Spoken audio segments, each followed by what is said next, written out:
안녕하세요. 김용재TV입니다. 오늘은 하루 10분 독서 마키아벨리 한비자를 읽겠습니다.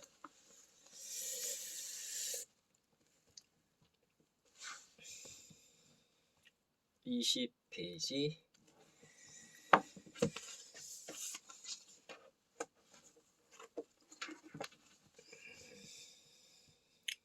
마키아벨리의 군주론. 마키아벨리, 그의 정치 이론을 실현시키려 하다. 마키아벨리의 생애와 사상은 정치 권력과 사상가의 관계에 대해 생각해 보게 한다. 많은 정치 사상가는 자신들의 정치 이론을 실현시키고 구현의 사회를 변화시키고자 하는 욕구가 있다. 그리하여 그의 이론을 실현시킬 수 있도록 적극적으로 정치 권력을 행사하는 데 개입하고자 한다. 이러한 사상가적 충동은 순수하지 못한 동기, 즉 출세하고 싶은 욕망에서 비롯된 것과는 근본적으로 다른 방향이다. 정치 세계를 보는 방법의 변화라는 소극적인 변화가 아닌 세계 자체를 변화시키고자 하는 적극적인 충동에서 비롯된 것이다. 대표적인 예로 마르크스가 그러했으며 정치 철학의 아버지라 할 수 있는 플라톤에게서도 그러한 욕구를 읽을 수 있다. 플라톤은 시라큐스를 방문해 정치에 대한 여러 문제를 의논하고 자신의 정치적 이상을 펼치려고 했으나 숲으로 돌아갔다. 그러나 플라톤은 국가에서도 정치 이론을 현실화시키기 위해 정치 권력과 정치 이론이 조화를 이루어야 한다고 보았다. 이에 따라 지식과 권력이 합쳐진 철인귀족의 이상 모델을 제시했다.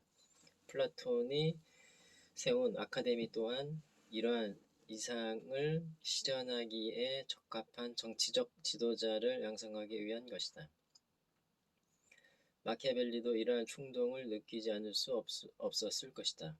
그는 군주론의 헌정사에서 군주의 통치에 대해 논의하고 이를 지도하기 위한 것임을 밝힌다. 또한 고전에 대한 풍부한 지식과 외교 경험을 들어 자신이 군주에 적합한 조언자가 될 수 있음을 호소한다. 실제로 군주론 속 다양한 고사와 인물의 인용은 그의 놀라운 인문학적 지식을 짐작하게 한다. 또한 군주론을 통해 나는 이탈리아 반도를 통일하고자 하는 열망과 고대 로마의 영광을 재현할 수 있는 포부를 드러냈다.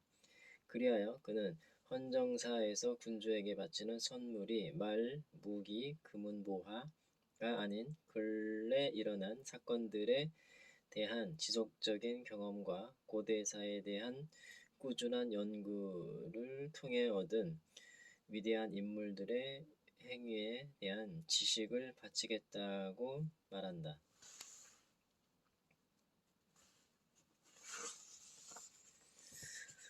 또한 다른 이들처럼 주제를 전달하기 위해 과장된 구절이나 화려한 단어로 수식하지 않고 다양한 소재와 진지한 주제로서 그 가치를 존중받기를 원한다고 밝힌다. 군주론은 국가의 지도를 그리는 자는 높은 곳을 파악하기 위해서 아래로 내려가고 낮은 곳을 파악하기 위해서 높은 곳으로 올라가듯 인민의 성격을 파악하기 위해선 군주가 되고 군주의 성격이 되기 위해서는 인민이 될 필요가 있다고 주장하며 군주가 낮은 곳에서도 세상을 살피도록 강조하고 있다. 이렇게 마키아벨리는 군주론에서 군주가 권력을 획득, 유지, 확대하는 데 현실적인 방법으로 접근했으며 현실의 문제를 타개하고자 했다. 마키아벨리는 냉혹한 현실을 통찰할 줄 알았고 이익이 군주의 행동을 규제하는 것에 관심을 가졌다. 그는 권력욕과 영광욕을 갖고 있는 군주는 종교적 윤리적 규범에 얽매이지 말고 이성적으로 판단하며 이익을 계산하여 행동하도록 주장했다. 정치에서 감정과 도덕적 원리를 배제함으로써 비도덕적이고 철저하게 이익을 계산해서 행하도록 한 것이다. 마키아벨리의 사상 속 정치와 윤리 관계. 마키아벨리는 일찍이 인간 속 내면의 폭력을 객관적으로 보고자 했다. 폭력이 주는 이미지는 질서를 위반하고 격정적이며 상대를 거칠게 무력으로 제압하는 것이다. 이것은 이익을 따지는 계산이나 이치에 들어맞는 길을 지향하는 합리성과 정면으로 충돌한다. 마키아벨리의 놀라운 점은 이러한 폭력을 계산적이고 합리적, 즉 이성적으로 사용할 수 있도록 권한 것이다. 이것은 폭력의 폭이 갖고 있는 일탈,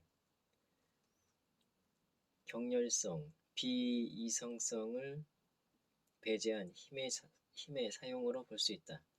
그리하여 폭력마저도 이익이 계산된 범주 안에 들어간다. 고대 그리스에서 중세로 넘어오면서 정치 사상의 주체는 신학과 교회였다. 정치 질서는 독자성을 갖지 못했고 종교적 색채에 물들어 있었으며 신학의 시녀 역할을 담당하고 있었다. 그러나 르네상스를 지나고 신학의 권위가 떨어져 영향력이 줄어들면서 이탈리아의 정치 사상은 종교적 색채를 버리기 시작한다. 마키아벨리는 정치 영역을 독립적인 탐구 영역으로 보고 순수하게 권력을 획득하고 유지시키고 팽창시키는 문제에 몰두한다. 이는 마키아벨리 정치 사상의 발전이자 한계가 드러나는 대목이다. 종교적 가치나 윤리적 부분이 배제되고 경제적 요소, 종교, 윤리적 요소가 정치에 어떤 영향을 끼치는지를 등한시했으며 정치 현실의 다양한 면을 끌어안지 못한 사상이라는 비난의 여지를 갖고 있는 것이다. 하지만 종교적, 경제적, 윤리적 문제적 차이를 초월해 권력 정치가 있는 곳에서는 적용할 수 있다는 장점 또한 있다. 정치 현상이 종교, 윤리와 구별할 수 있다는 마키아벨리의 주장은 대부분의 기독교 사상가들과 초기 르네상스의 문인들이 군주가 갖춰야 할 덕목이 겸손함, 경건함, 정직함이라 여긴 것과 대치된다. 마키아벨리는 기독교적인 덕의 이 개념에 정면으로 맞서며 군주가 갖춰야 할 덕을 남성다움, 대담함, 강함으로 여겼다.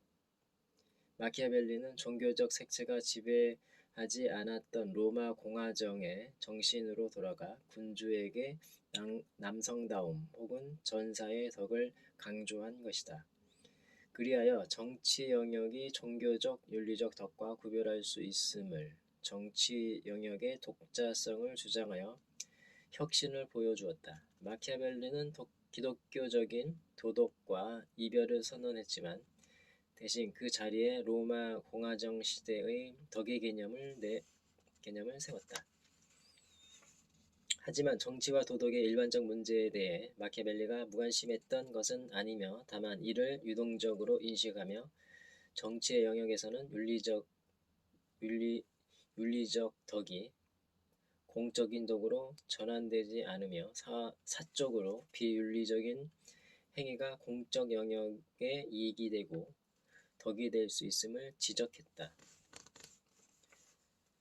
가령 사적으로 약속을 잘 지키고 타인의 신뢰를 배신하지 않는 행위는 유덕하지만 재화의 희소성과 인간의 욕망이 있는 현실에서 특히 공동체의 이익은 물론 사활에 걸린 상황에서는 그러한 행위가 치명적인 결과를 낳을 수 있다는 것이다.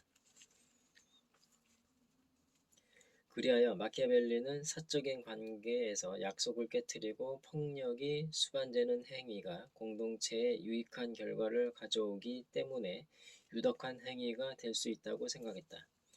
이러한 경우가 늘 들어맞는 것은 아니지만 사적인 윤리규범을 적용시킬 수 없는 정치적 상황의 특수성을 지적한 것이다. 정치 상황은 쉽게 변하며 그만큼 불안정하다. 따라서 공동체의 이익과 사적인 이익을 실현시키는 유덕이 일치하지 않는다는 점을 지적하고자 노력한 것이다. 이는 막스 베버가 소명으로서의 정치에서 말한 확신의 윤리와 책임의 윤리 중 책임의 윤리에 해당하는 것이다. 베버에 의하면 확신의 윤리는 인간은 선하며 동기가 선할 경우 그 행위에 대한 결과가 어떻든 선하다고 전제한다. 하지만 책임의 윤리는 인간은 악한 부분이 있으며 이를 감안해야 하기 때문에 동기보다 결과의 선함이 더 중요하다고 주장한다. 마키아벨리 정치적 윤리관은 책임의 윤리에 해당한다. 물론 그렇다고 해서 마키아벨리가 윤리적 문제에 무감각했던 것은 아니다.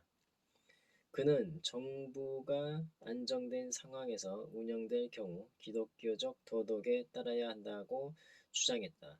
이때는 공적인 윤리와 사적인 윤리가 일치해야 한다고 역설했다. 즉, 정치적 특수성을 고려해 책임의 윤리가 적용되지만 기본적으로는 확신의 윤리를 따라야 한다고 인식한 것이다. 정치적 특수성은 선과 악 중 선택하는 것이 아니라 많은 악과 적은 악 중 적은 악을 선택함으로써 현실주의적 면모를 보여준다. 네, 오늘은 여기까지 읽겠습니다. 감사합니다. 김영재TV였습니다.